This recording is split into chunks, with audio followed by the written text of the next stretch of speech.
Amén. Buenos días. Bien, antes de empezar, quiero hacer una claridad de algo que dije el domingo pasado.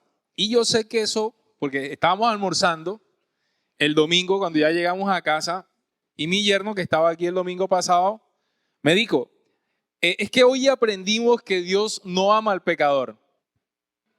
Y yo sé que eso pudo haber causado, esa expresión que yo dije el domingo pasado, pudo haber causado un poco de confusión. Porque en la Biblia hay algo que se llaman las antinomías. Bueno, las antinomías no solamente están en la Biblia, las antinomías están en todas las cosas. Es cuando dos verdades aparentemente están contrapuestas, pero ambas son verdad. Y la Biblia nos enseña de que Dios ama al pecador, pero también nos enseña de que Dios aborrece al que peca. ¿Ok?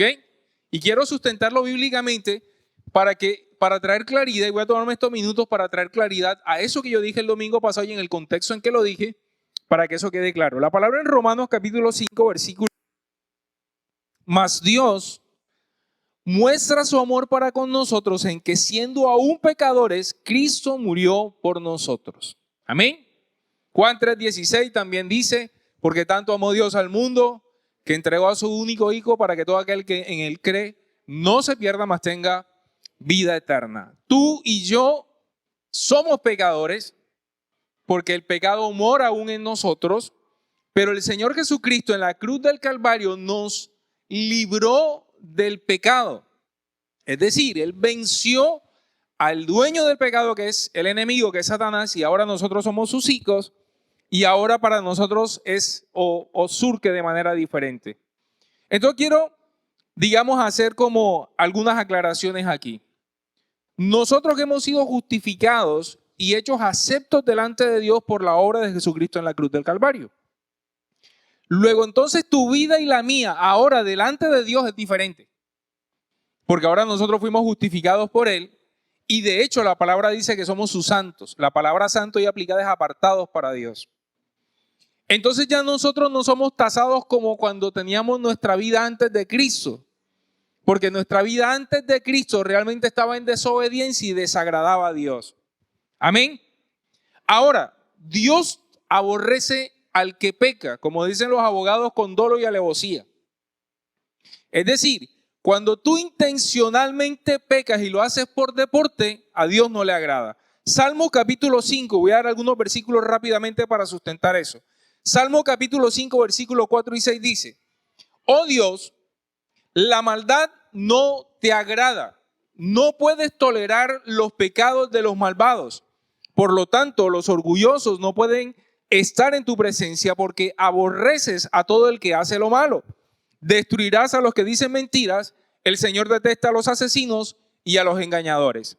Proverbios capítulo 11, versículo 20. El Señor detesta a los de corazón retorcido, pero se deleita en los que tienen integridad. Salmo capítulo 7, versículo 11.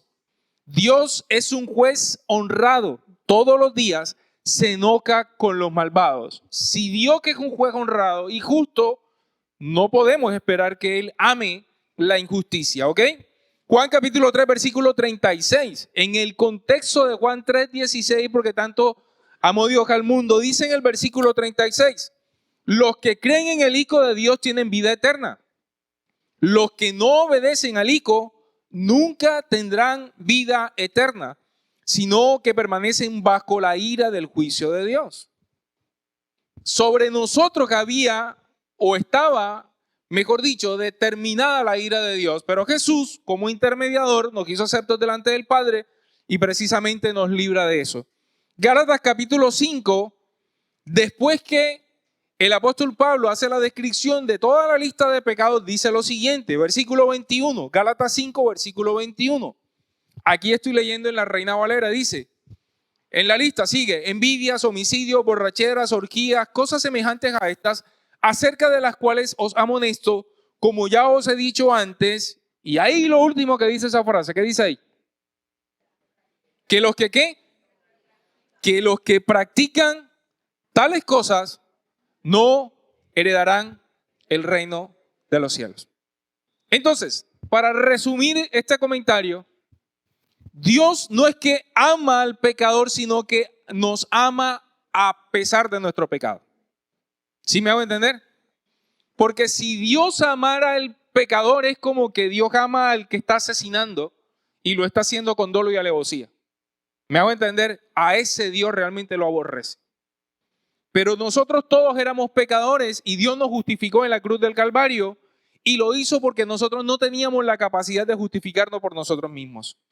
Seguimos siendo pecadores porque el pecado mora en nosotros aún todavía. Hasta que venga Cristo, nosotros seguiremos luchando con el pecado. Y Dios tiene misericordia de nosotros. Pero cuando tú estás actuando con dolo y alevosía, con algo que estás haciendo mal y sabes que estás haciendo mal, a Dios no le agrada. Amén. Y nosotros abogamos a la misericordia y a la gracia de Dios, pero también Dios es un Dios justo. Así que ¿a dónde nos tiene que llevar esto? A la idea de que nosotros tenemos que agradar al Señor. Tú y yo no vamos a poder hacer absolutamente nada para que Él nos ame más o menos. Porque Él nos ama por su gracia. Él nos rescató y nos salvó por su misericordia y lo hizo conforme a su voluntad. Porque a los que eligió, y tú eres un elegido de Dios porque estás en este lugar, a los que eligió Dios lo hizo porque Él quiso. La palabra dice que Él tendría misericordia de quien tuviera misericordia. O sea, Él hace lo que le da la gana. Y lo hace por amor a aquellos a los que escogió. Pero quiero que quede claro eso en el corazón, porque cuando mi yerno el domingo pasado me dijo, es que hoy aprendimos esto, y dije, yo creo que entonces eso no quedó claro y quiero traer claridad. Entonces, es claro en este momento. Entonces, es cierto que Dios ama al pecador, pero odia también al que peca. ¿Ok? En el contexto de que a pesar de nuestro pecado, el Señor nos amó y nos rescató y lo sigue haciendo, pero también nos está diciendo, ojo, no podemos seguir en esa actitud. Bien, habiendo dicho eso, déjeme entonces entrar en esta mañana en el tema de hoy. Ayer precisamente que estábamos en el seminario de emprendimiento, que fue una bendición, Dios ya había puesto esto en mi corazón precisamente pensando en esto que el Señor iba a hacer el sábado. Y yo le llamé a esta enseñanza Emprende. No sé cuántos de ustedes han emprendido alguna vez. ¿Cuántos han emprendido algo en su vida alguna vez? Y no me estoy refiriendo solamente a negocios, ¿no? Porque tú puedes emprender un viaje, tú puedes emprender matrimonio. Hay muchas cosas que nosotros emprendemos, ¿no? Y todos, normalmente cuando emprendemos lo hacemos con la perspectiva de que nos va a ir bien. ¿Cierto? ¿A cuántos les ha ido mal cuando emprendieron? Y se puede uno decepcionar por eso.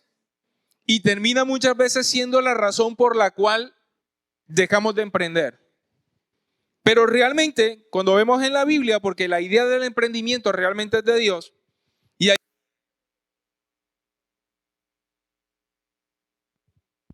ayer yo les estaba comentando, al final hicimos una oración, yo les estaba comentando que esta idea viene de Dios.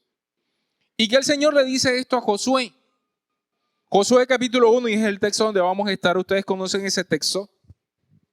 Josué en el capítulo 1, allí Dios habla de emprender y lo hace en el marco de que Moisés acaba de morir, le entrega la responsabilidad a Josué de que entre a la tierra prometida. Después de 40 años de este pueblo estar en el desierto, esta gente ya estaba atacada, ya estaban aburridos, ya trilaban todos los días y le dan esa encomienda a Josué. Y le dicen, tú vas a introducir al pueblo a la tierra prometida, y eso apenas era el principio de todas las cosas. Porque cuando entraron a la tierra prometida tuvieron que pelear contra todos los pueblos que estaban, todos los cananeos, los que estaban ocupando la tierra prometida, y ya eso era otro tema diferente. Así que quiero introducir esta enseñanza esta mañana diciéndote que cuando tú emprendes apenas estás empezando. Y que cuando tú finalmente tomas la decisión de emprender cualquier cosa en tu vida, apenas se están abriendo las puertas de lo que sería tu tierra prometida si tú eres capaz de conquistarla. Y tenemos que ir con una mentalidad de que cuando tú estás emprendiendo cualquier cosa, ahora es cuando necesitas más valentía, más esfuerzo, más determinación para que eso que estás emprendiendo realmente te salga bien. A veces creemos que el asunto es emprender. No, eso apenas es el inicio. Y vamos a aprender lo que dice la palabra porque esto es una cultura y es una conducta de excelencia que Dios quiere traer. Así que Josué capítulo 1, versículo 5, voy a leer en la Reina Valera, dice la palabra, nadie te podrá hacer frente en todos los días de tu vida. Como estuve con Moisés, estaré contigo. No te dejaré ni te desampararé. Versículo 6. Esfuérzate y sé valiente, porque tú repartirás a este pueblo por heredad la tierra de la cual juré a sus padres que la daría a ellos. Versículo 7. Solamente esfuérzate y sé muy valiente para cuidar de hacer conforme a toda la ley que mi siervo Moisés te mandó. No te apartes de ella ni a diestra ni a siniestra, para que seas, ¿qué dice allí? Para que seas prosperado ¿en qué? En todas las cosas que emprendas. Nunca se apartará de tu boca este libro de la ley, sino que de día y de noche meditarás en él, para que guardes y hagas conforme a todo lo que en él está escrito. Porque entonces harás prosperar tu camino y todo te saldrá bien. Esa palabra ahí aplicada bien es excelencia. Todo te saldrá excelente. Mira que te mando que te esfuerces y seas valiente.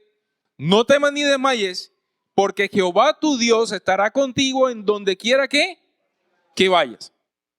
Yo he dicho esto en otras ocasiones y voy a volver a hacer este comentario. A Josué le cambiaron el paradigma. El paradigma de Moisés era: la nube se movía y Josué tenía que salir detrás de la nube. Es decir, había una guía divina. ¿Se acuerdan que dice la palabra que mientras iban atravesando el desierto había una columna de fuego en las noches y una nube que los cubría en la mañana? Si esa columna de fuego o si esa nube se movía, el pueblo tenía que salir corriendo. O sea, tenía, imagínense, empacar un pueblo de 2 millones de personas, desarmar carpas y salir corriendo. Ese era el paradigma de Moisés. Pero a Josué le cambiaron el paradigma. Le dijeron: donde quiera que tú vayas, yo iré contigo. Así que lo primero que quiero anotar aquí es que el respaldo de Dios garantizado. Para ti y para mí que somos hijos de Dios, su respaldo está garantizado. ¿Cuántos creen eso? Mira, Dios nos sacó de detrás de la macada, nos eligió, dice Romanos capítulo 8, antes de la creación del mundo, nos justificó, hizo toda la obra de la cruz del Calvario y lo hizo porque quiere glorificarse en tu vida y en la mía. Es decir, que si Dios se tomó todo el trabajo de seleccionarte para que hagas parte, si quieres, del equipo del Señor, del equipo del reino, lo hizo, y además de eso nos dio el Espíritu Santo, que es la garantía de que su presencia está con nosotros. Por eso este mismo paradigma de Josué aplica para ti y para mí. Donde quiera que tú vayas, Dios irá contigo. Donde quiera que tú vayas, Dios irá contigo. Voy a volver a decir: donde quiera que tú vayas, Dios irá contigo. Ojo, la presencia de Dios no se aparta cuando estás haciendo las cosas bien y cuando no las estás haciendo bien. Donde quiera que tú vayas, Dios irá contigo. El asunto es que vivirás las consecuencias de hacer las cosas bien o vivirás las consecuencias de hacer las cosas mal. Pero donde quiera que tú te metas, ahorita mi esposa creo que citaba ese texto: ¿a dónde huiré del Espíritu? Dice la palabra. ¿A dónde huiré? No creas que cuando estás haciendo las cosas mal, entonces el Señor se quedó atrasito, se quedó metido ahí detrás de una puerta y digo: no, pero no vas a que se vaya. No, Él está contigo y te está mirando. Así que cuando vayas a hacer algo malo, acuérdate que la presencia de Dios está donde quiera que tú vayas. Está contigo. Amén. Romanos capítulo 5, versículo 9 al 11 en la Nueva Traducción Viviente dice: entonces, ya que hemos sido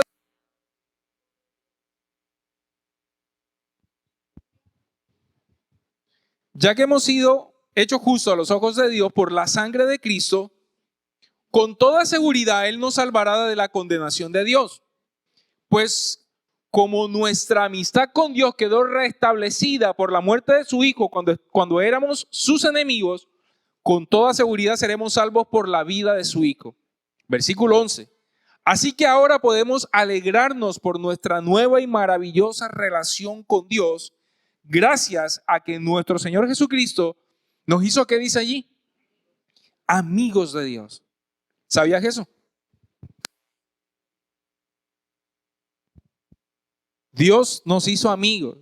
La palabra en Romano dice que Él hizo que nosotros que estuviésemos en una relación correcta con Dios.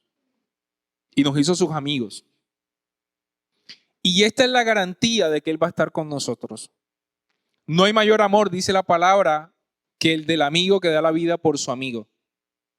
Él está con nosotros y Él nos ha dado esta garantía de que todo va a estar bien, pero ojo, es importante entender que esto lo va a hacer conforme a su propósito.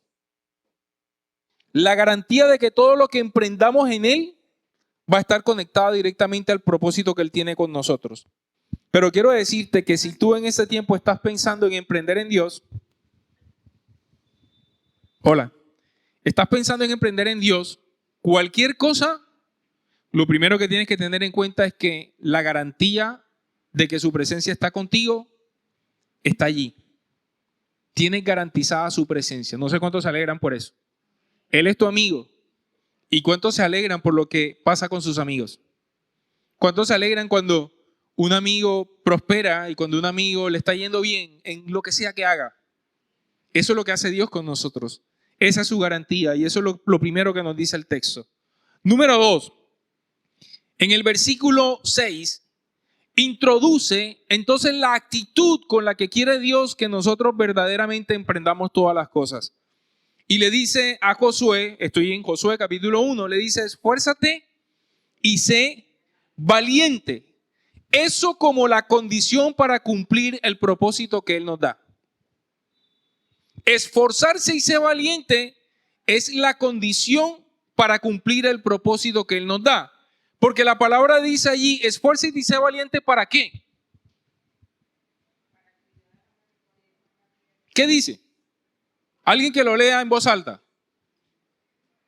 Esfuérzate y sé valiente, ¿para qué? Porque tú seas en este pueblo para que tome posesión de toda la tierra que Judá tus antepasados les dará. Es decir, para que puedas cumplir el propósito que he señalado en tu vida. La actitud que tenemos que asumir para cumplir el propósito que ya Dios determinó es ser esforzado y valiente. Y una cosa que siempre Dios me ha hablado en esa porción del texto es que si el Señor estaba mandando a Josué a esforzarse y a ser valiente, era porque no lo estaba haciendo lo suficiente. ¿Sí me hago entender? Porque el esfuerzo y la valentía que hasta ese momento tenía no era suficiente. ¿Se acuerda que muchos años atrás Josué y Caleb fueron uno de los 12 espías que mandaron a la tierra prometida? Y se acuerda que ellos regresaron y Josué y Caleb fueron los que dijeron, mira, esa es una tierra donde fluye leche y miel y todo el tema. Pero los otros 10 estaban en desacuerdo y por eso el pueblo no creyó. Pero la actitud de ellos que fue, oigan, pero eso era una tierra prometida, a lo mejor en ese momento fue amedrentada.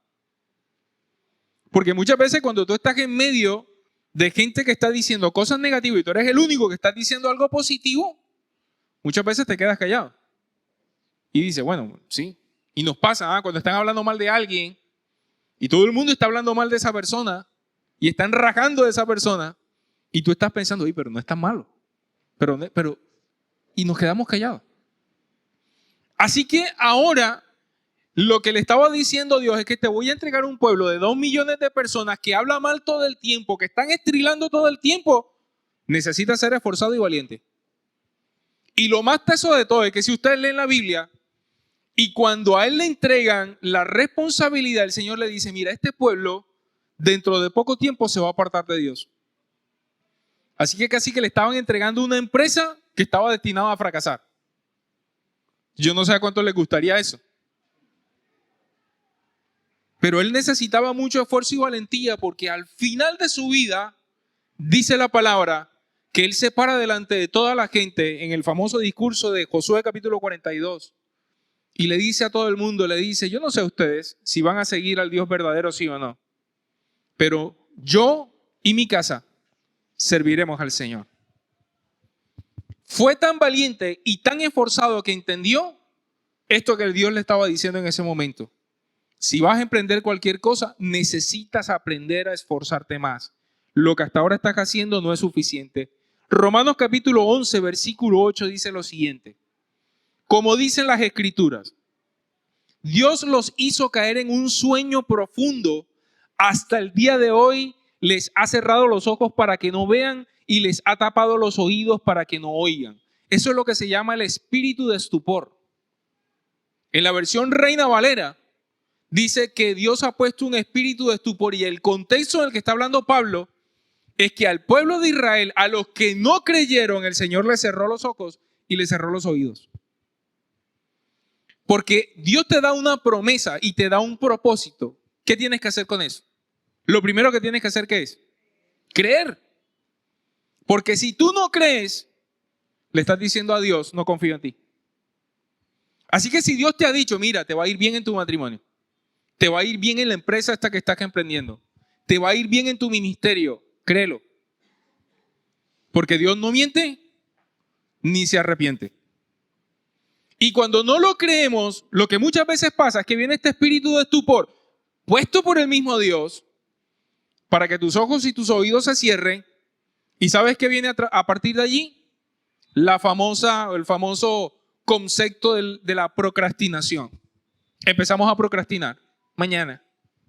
No, qué flojera. Espérate y me termino de ver esta maratónica de Netflix que me estoy viendo y arranco entonces a leer la Biblia. O voy a arrancar con este negocio, esta idea que he tenido, pero no tengo tiempo. ¿Cuál que no tienes tiempo? ¿Cuántas horas pasas en las redes sociales? ¿Cuántas horas duermes? ¿Cuántas horas descansas? ¿Me explico? Y ese espíritu de procrastinación, de estupor que viene sobre nosotros, muchas veces no es el diablo, es Dios mismo. ¿Y por qué lo puso? Para que entonces se levantara el pueblo gentil. Si lees el contexto de Romanos capítulo 11 allí, para que el pueblo gentil se levantara, porque los israelitas no creyeron. Y por cuanto ellos no creyeron, se levantó el pueblo gentil que sí creyó. Los gentiles somos nosotros. Los escogidos eran ellos. Pero como ellos no creyeron, entonces, como dice la Biblia también, muchos son los llamados, pero pocos los escogidos. Entonces se levantó el pueblo gentil. Entonces, ¿qué hizo el Señor? Lo hizo, ¿sabes qué? Para que entraran en celo. Para que el pueblo de Israel entrara en celo y dijera, ven acá, pero ¿y ellos por qué sí? ¿O no te ha pasado alguna vez que siendo tu hijo de Dios, miras hacia el, voy a ponerlo entre comillas, al impío, al que no conoce, y tú dices, oye, este man cómo prospera? ¿Cómo le va de bien? ¿No te da celo? Amén, oye. ¿No te da celo de ver a alguien que no obedece, que no le para bola a nada? Tú ves que actúa como le da su gana, que hace como quiere. Y tú dices, aquí este man todo le sale bien. Todo. Yo que estoy tratando de ser una mejor persona, soy un buen esposo, y empezamos, ¿cierto? Y Dios lo hizo para que el pueblo de Israel entrara en celo. Y muchas veces Dios lo hace para que digas, ven acá, si tú eres un hijo de Dios, que se supone que eres heredero, coheredero con Cristo Jesús, de todas las bendiciones celestiales, de todas las bendiciones en los lugares celestiales, ¿y por qué a ti no te está yendo bien en lo que sea que estés emprendiendo? Y a ellos sí. ¿No te has preguntado eso? Ok, probablemente es porque nos falta esforzarnos y ser valientes. Los principios se aplican. Si alguien trabaja como tiene que trabajar, le va a ir bien. No porque tú seas un hijo de Dios te va a ir bien. No trabaje, la Biblia dice, el que no trabaje, ¿qué? Que no coma. Y a veces decimos, no, es que Dios, que como Dios me ama y no he visto un justo desamparado ni a su descendencia que mendigue pan. Sí, eso es verdad, pero también la Biblia dice otra antinomía. La Biblia también dice, el que no trabaje, que no coma. ¿Ves? Las cosas tienen que ir conjugadas y eso es lo que Dios está esperando de nosotros. Lo tercero que aparece en el texto, y ahí es cuando se introduce ese concepto de emprendimiento, versículo 7. Solamente, y ahí está el énfasis, solamente esfuérzate y sé muy valiente para cuidar de hacer conforme a ¿qué? A todo lo que está en la ley que mi siervo Moisés te mandó. En esa época lo que tenía en la Biblia era la ley. Pero en esta época, Es todo ese libro que tienes en el teléfono, que tienes físicamente hablando. Esfuérzate y sé valiente para cuidar de hacer conforme a qué? A todo lo que está escrito en la palabra de Dios. No te apartes de ella ni a diestra ni a siniestra para que seas prosperado en todas las cosas que emprendas. Entonces, ¿qué es lo que quiere decir?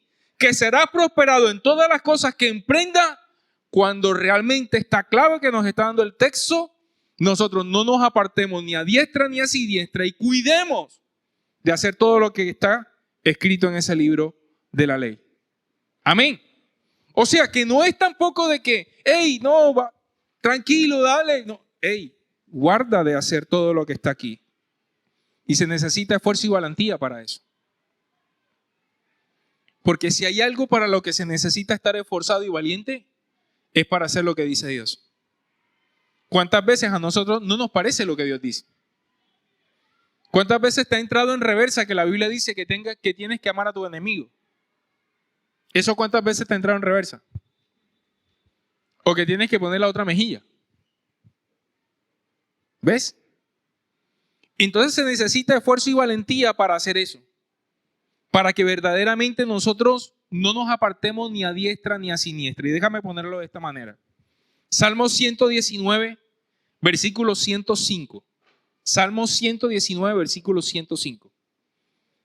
En la Nueva Traducción Viviente dice, hablando de la palabra, dice, tu palabra es una lámpara que guía mis pies y una luz para mi camino. En esa época, las lámparas no eran como hoy electrónicas, ¿no? Que hoy tenemos estas lámparas que solares, y tenemos estas lámparas que tú las prendes y iluminan muchísimo, ¿no? En esa época era una lámpara de aceite y de mecha. Pero lo que estaba queriendo decir la palabra era que en el camino, imagínense en esa época que tampoco existía luz, en el camino eso iluminaba tus pies y les iluminaba el camino. Pero ¿hasta dónde puede iluminar una lámpara de esa? Era muy poquito. Lo que llevaba que tú ibas caminando y conforme ibas avanzando el camino se te iba develando. ¿Ok? Y a mí me pasó algo en días pasados. Se me había dañado algo en el abanico del carro. Cuando me fueron a arreglar eso, era un fusible, me dañaron las luces de adentro del carro y yo no me di cuenta porque fue de día el arreglo. Así que en la noche, cuando yo me fui a montar a mi carro, las luces de adentro no encendían. Estaban apagadas las luces del tablero. Entonces no veía nada, ni la velocidad, ni el nivel de gasolina, ni la temperatura. Y tú sabes que aquí en Cartagena, yendo para Turbaco, hay reductores de velocidad. Bueno, hay, ¿cómo se llama? Estos cámaras, ¿perdón? Detectores de velocidad. Y yo me tocaba prender la lucecita de adentro para mirar. Así que estaba a oscuras.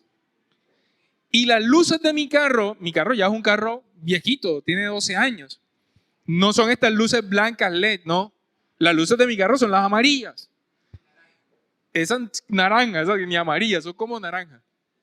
Y recuerdo que alguna vez viniendo de Medellín, nos metimos, ustedes saben que esta vía de Medellín la han estado arreglando hace muchos años. En uno de esos tramos donde no están todavía las señalizaciones, las líneas blancas que colocan y a los laditos, o sea, estaba el asfalto negro. Yo, Dios mío, ahí me tocó bajar la velocidad porque no tenía camino por donde guiarme. Las luces de ese carro no llegaban tan lejos. Así que yo pensaba en estos dos eventos y yo decía, así es la palabra de Dios. Si la palabra de Dios no te está iluminando hacia adentro, no ves nada de lo que está pasando contigo. No ves tus emociones, no ves tu corazón, no ves tus pensamientos y estamos a oscuras. La Biblia habla del entenebrecimiento del corazón. Y yo les he venido predicando en estos domingos que la luz de Dios ilumine cada habitación de nuestro corazón. Necesita ser iluminada. Y eso solamente lo hace la palabra. Y hacia afuera, si la luz no está alumbrando hacia afuera, no ves el camino. ¿Y qué te puede pasar si tú no estás viendo el camino? ¿Te estrellas? Así de fácil. Y por eso muchas veces nos perdemos, como dice mi esposa. Por eso muchas veces que emprendemos cosas y terminamos estrellados o perdidos. Porque no tenemos la luz suficiente que esté iluminando nuestro camino. Y eso lo hace el Señor a través de la revelación de su palabra. Porque esta palabra está revelada para nosotros. Obvio, Jesús es el camino. ¿Y qué mejor guía que Jesús para nosotros? Si su palabra nos está conduciendo hacia Jesús, entonces yo creo que si nos vamos detrás de Él, es la mejor guía que puede existir. Él siempre nos va a conducir a un lugar de seguridad, a un lugar donde efectivamente toda nuestra vida esté iluminada. Entonces, cuando esto es claro, podremos emprender cualquier cosa y seremos prosperados de cualquier cosa que emprendamos. Llámese negocio, llámese familia, ministerio, cualquier cosa. Porque estamos pegados. Dice, no te apartes ni a diestra ni a siniestra. Es decir, no permitas que el camino se te convierta en una vereda. Como decían los cubanos, ¿se acuerdan los cubanos que vinieron hace unos años? Que decía que cambiamos camino por vereda. Tenían una canción y ellos cantaban que cambiamos camino por vereda. Y eso nos puede pasar. Muchas veces queremos coger el caminito. ¿Y se acuerdan ese caminito que los que subían la popa en la época de los... ¿Cómo era que le llamaban los caminitos? Los caminitos, no, pero tenía otro nombre. Caminito del diablo le decía, ¿no?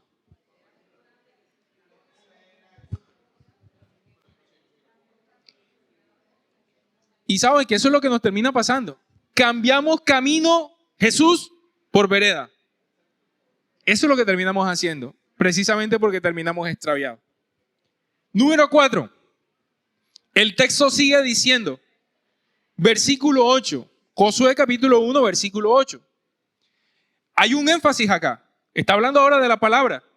Nunca se apartará de tu boca. Ojo. Nunca se apartará ¿de dónde? De tu boca.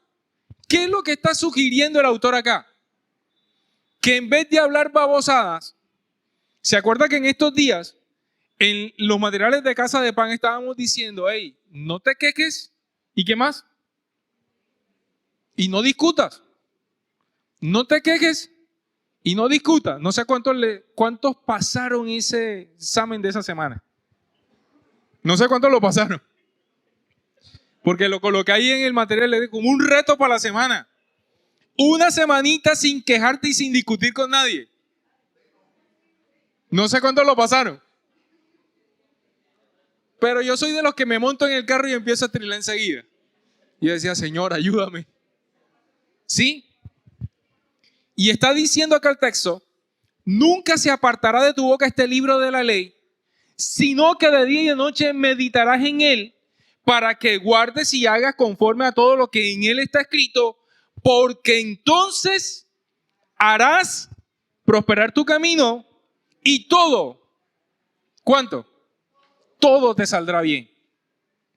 Entonces miren que aquí podemos mirar que lo primero que nos está sugiriendo el autor es que la Biblia, la palabra, no sea parte de nuestra boca, que en vez de hablar babosada, hablemos palabra de Dios. La Biblia dice que tenemos que hablarnos con himnos y cánticos. Eso es lo que se llama salmodiar. Y realmente nosotros hacemos eso. O sea, que tú te encuentres con alguien y tu conversación sea una conversación bíblica. Suena como espíritu flautico eso, ¿verdad? Pero eso es lo que dice la Biblia que tenemos que hacer. Ahora, no es que tú vas a decir, hey, y tampoco versión Reina Valera, ¿no? Pero qué bien que cuando tú te encuentres con alguien, en vez de estar estrilando, en vez de estar quejándote, en vez de estar haciendo esas cosas, que estés hablando palabra de Dios. Y tú digas, ¿sabes qué? Hoy te va a ir bien. La luz de Cristo va a resplandecer sobre tu día. Eso es palabra. ¿Ok? ¿Sabes qué? Cree en las promesas de Dios porque Él no miente. Porque Él no es hombre para mentir, ni hijo de hombre que se arrepienta. Eso es tener una conversación de esa clase, que tu boca se llene de bendiciones y no de maldiciones. Y dice que meditemos en la palabra. Y meditar en la palabra, esa palabra meditación allí es rumiar. Que rumiemos la palabra para sacarle el extracto que hay en la palabra.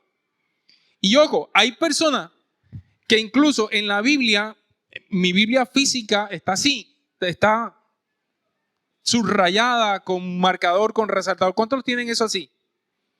Ok, ¿sabes una cosa? La Biblia no solamente tiene que estar marcada en tu Biblia, sino que realmente esa palabra tiene que marcar tu vida. Entonces, normalmente lo que pasa es que tenemos la Biblia marcada, pero necesitamos que la Biblia nos marque a nosotros. Que cuando tú la leas, realmente quede esa palabra internalizada en tu corazón y produzca transformación. Que se haga viva en nosotros. Eso es lo que necesitamos. Y por eso necesitamos meditar en ella. Primera de Corintios capítulo 2, versículo 9 al 12 en la Nueva Traducción Viviente. Primera de Corintios capítulo 2, versículo del 9 al 12 dice: a eso se refieren las Escrituras cuando dicen: ningún ojo ha visto, ningún oído ha escuchado, ninguna mente ha imaginado lo que Dios tiene preparado para quienes lo aman. Pero fue a nosotros a quienes Dios reveló esas cosas por medio de su Espíritu, pues su Espíritu investiga todo a fondo y nos muestra los secretos profundos de Dios. Nadie puede conocer los pensamientos de una persona excepto el propio Espíritu de la persona, y nadie puede conocer los pensamientos de Dios excepto el propio Espíritu de Dios. Versículo 12. Nosotros hemos recibido el Espíritu de Dios, no el Espíritu del mundo, de manera que podemos conocer las cosas maravillosas que Dios nos ha regalado. El Espíritu Santo, cuando nosotros leemos la palabra, nos revela esas cosas ocultas que nadie más puede entender. Y si ustedes leen el contexto, el apóstol Pablo está hablando de que él utiliza palabras simples para hablar a las personas que no entienden, pero con los que entienden, con los hijos de Dios, puede utilizar palabras profundas porque el Espíritu Santo las va a revelar. Entonces, no te quedes en los dichos comunes. No hables cosas comunes, habla cosas profundas en Dios. Lee la palabra. Métete con los libros más tesos de la Biblia, porque el Espíritu Santo te lo va a revelar. Hay gente que me dice: pastor, pero es que yo no sé leer la Biblia.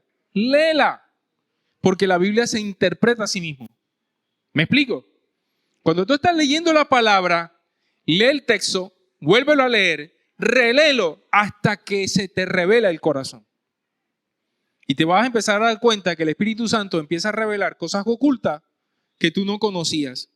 Y entonces dice la palabra que cuando recibimos esta sabiduría, estas herramientas dadas por el mismo Espíritu, haremos prosperar nuestro camino y todo nos saldrá bien. Amén. Pero ahí está la clave, en ir a esta palabra que realmente es revelada a nuestro corazón. Y termina diciendo el texto. Estoy en primera, aquí el texto que hemos estado revisando, en el versículo 9, Josué, versículo 1, capítulo 1, versículo 9 dice: mira que te mando que te esfuerces y seas valiente, no temas ni desmayes, porque Jehová tu Dios estará contigo donde quiera que vayas. Así que lo quinto que podemos anotar allí, en ese orden de ideas, es que no temas. Dios estará contigo donde quiera que vayas. No tengas temor. Y lo que hemos venido predicando en todos estos días: determínate, esfuérzate y sé constante. Porque cuando viene temor al corazón, lo primero que ocurre es que desmayamos. Y ahí es cuando nosotros dejamos que el enemigo haga mella en nuestro corazón. Normalmente cuando vamos a emprender algo, la pregunta que viene negativa, ¿cuál es? ¿Ah? ¿Será que me va bien? ¿Y si no funciona? ¿Y si me va mal? Pero, ¿y si te va bien? ¿Y si funciona? ¿Y si Dios lo dijo? Dios lo hará. Amén. El asunto es que el enemigo siempre va a traer el temor paralizante para que tú desfallezcas. Y después terminamos diciendo de que es que yo no tengo suerte, es que no me va bien en la vida. Y no me acuerdo quién, ayer en el seminario, quién estaba diciendo, no sé, bueno, creo que era tu hermanita la que estaba diciendo de que ella había iniciado yo no sé cuántos negocios, había quebrado yo no sé cuántos negocios, hasta que le dio el palo. Y creemos muchas veces que se trata de hacerlo una vez, 2 veces. Mis amados, a veces hay que hacerlo 10, 15, 20 veces hasta que realmente lo logremos. Eso se trata. En la Biblia, y esto me han escuchado decirlo muchas veces, la vida cristiana no es una carrera de velocidad, sino una carrera de resistencia, de constancia, de permanecer hasta que veas la transformación en cualquier área de tu vida.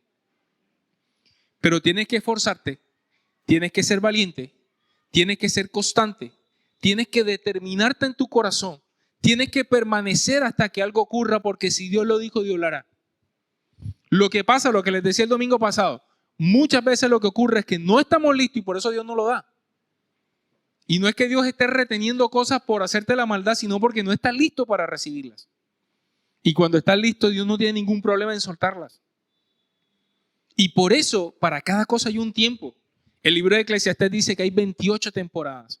Hay tiempo para nacer, tiempo para morir. Hay tiempo para emprender, dice la palabra también. Hay un tiempo para cada cosa. Hay tiempo para sembrar y también dice que hay tiempo para cosechar. Si tú siembras hoy, ¿te vas a comer un fruto de ese árbol mañana? ¿Cuánto tiempo tienes que esperar promedio? Y si es el bambú, creo que son 7 años. 14 años el aguacate, imagínate. Y toda la paciencia que uno tiene que tener, 14 años para comerse un aguacate, ¿no sabías? 14 años, me hizo recordar a la historia de Jacob, que tuvo que trabajar por su mujer 14 años. ¿Cuántos se atreverían a esperar por una mujer 14 años? Y nosotros todo lo queremos express. Todo lo queremos así. Si tú siembras hoy, no esperes cosechar mañana. Pero si tienes paciencia, cuando sea el tiempo, recibirás la mejor cosecha. Y ojo, que las cosechas traen consigo la semilla de la multiplicación. Porque cuando tú haces algo y te sale bien, ese fruto o los frutos que vienen en ese árbol son semillas potenciales que podrás sembrar y la próxima cosecha estará multiplicada. ¿Por qué? Porque tomas la semilla, recibes el fruto y de los frutos que hay puedes sembrar lo que tú quieras. El 15, el 20, como dice la palabra, y recogerás al 20, al 30, al 40, como tú dispongas, y vendrá la multiplicación. Eso, mis amados, es verdaderamente prosperidad. Es integral, pero solamente de la mano de Dios. Por eso hay gente hoy, la Biblia habla del engaño de las riquezas, hablando de dinero. Hay gente hoy que cree que todo se resuelve con plata. Esa es la peor equivocación de todas. Si los problemas se resolvieran con dinero, no fuesen problemas. ¿Me explico? Hay cosas que tú no las vas a resolver por plata. Y hay una carrera horrible por tener dinero. Y a veces tener dinero lo único que hace es empobrecer nuestra vida. Y yo conozco a gente muy rica económicamente, que realmente tiene mucha pobreza en su corazón. Dios quiere que prosperemos en todas las cosas. La prosperidad que Dios promete en su palabra, la plenitud que Dios promete en su palabra es integral. Y Dios quiere que en todo lo que emprendas seas prosperado, pero que sea de manera integral. Amén. ¿Cuántos quieren eso para su vida? Yo quiero hacer algo esta mañana y quiero, ahí donde estás, que te pongas de pie. Quiero orar.